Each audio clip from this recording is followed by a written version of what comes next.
বিসমিল্লাহির রহমানির রহিম। প্রিয় নেতৃবৃন্দ, সহকর্মীবৃন্দ, সকল শরণার্থীগণ, আসসালামু আলাইকুম। প্রতি বছর মে মাসের এই দিনটি আমাদের পরিবারে আসে এক বেদনা বিধুর স্মৃতি নিয়ে। এই দিনে শুধু আমাদের পরিবার নয়, বরং সমগ্র দেশই হয়ে উঠে পড়েছিল বেদনার্ত ও অভিভাবকহীন।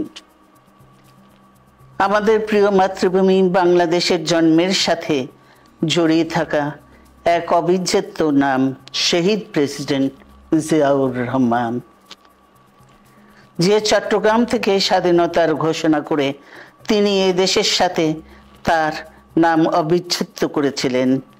সেই চট্টগ্রামেই এক সফল, সৎ, দূরদর্শী ও প্রকৃত দেশপ্রেমিক প্রেসিডেন্ট হিসেবে নিজের জীবন উৎসর্গ করেছেন।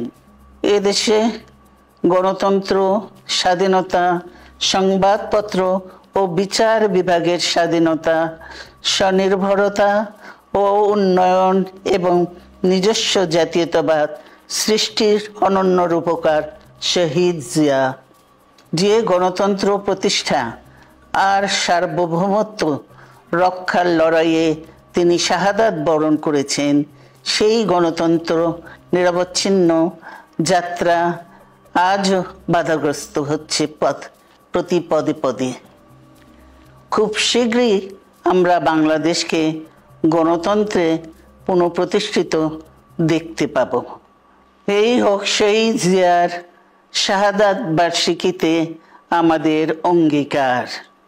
এই লক্ষ্যে সুশৃঙ্খলভাবে এগিয়ে চলার জন্য আমি বিএনপির সকল পর্যায়ের নেতা কর্মী ও দেশবাসীর প্রতি আহ্বান জানাচ্ছি। মনে রাখবেন, সবার জন্য গণতন্ত্র ও উন্নয়নের মাধ্যমে সকল সমস্যার সমাধানের যে রাজনীতি শহীদ জিয়া রেখে গেছেন, তা বাস্তবায়নের মাধ্যমে তার প্রতি শ্রদ্ধা জানাতে হবে। আমরা তার বিদায়ী আত্মার মাগফিরাত কামনা করছি। আল্লাহ হাফেজ। বাংলাদেশ জিন্দাবাদ।